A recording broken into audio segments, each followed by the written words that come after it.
পৃথিবীকে গড়তে হলে সবার আগে নিজেকে গড়ো, আর নিজেকে গড়ার প্রধান হাতিয়ার হচ্ছে শিক্ষা। আর শিক্ষাটা যদি শুরু হয় আল্লাহর ইবাদত দিয়ে, সেই শিক্ষা শুধু শিক্ষাই নয়, রহমতের এক আলোকবর্তিকা। আসসালামু আলাইকুম ওয়া রাহমাতুল্লাহ। আলহামদুলিল্লাহ, আজ দিনটি আমার শুরু হয়েছিল গোয়ালিমান্ডার বাইতুল নাজাত জামে মসজিদ মক্তব থেকে।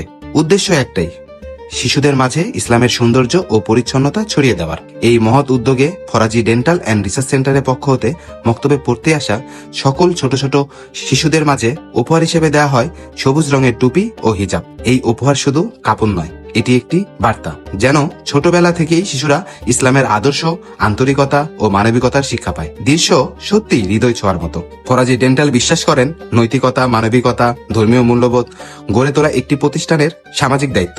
আজ যারা হিজাব টুপি পেল, আগামী দিনে তারাই হতে পারে ইসলামের আলোকবর্তিকা। আল্লাহ তাআলা এই মহৎ কাজকে কবুল করুক। মসজিদ মক্তব হলো সমাজ গড়ার নীরব কারখানা। যে মসজিদে মক্তব আছে, সে মসজিদ শুধু ইট পাথরের নয়, ওটা ভবিষ্যৎ তৈরির বাতিঘর। শিক্ষা যদি হয় জাতির মেরুদণ্ড, তাহলে কোরআন হচ্ছে মুসলমানদের হৃৎপিণ্ড। আর যারা বছরের পর বছর নিঃস্বার্থভাবে মসজিদের এই মহৎ কাজটি চালু রেখেছেন, তাদের প্রতি রইল দোয়া ও ভালোবাসা। আবারও হয়তো সকাল সকাল আমি অন্য কোনো মসজিদের মক্তবে হাজির হব। ধন্যবাদ জানাই এই ভালো কাজগুলো সাথে সম্পৃক্ত মানুষগুলোর জন্য, তারা বছরের পর বছর ইসলাম প্রচারে কাজ করে যাচ্ছেন নিরবিচ্ছিন্নভাবে। আসসালামু আলাইকুম ওয়া রাহমাতুল্লাহ।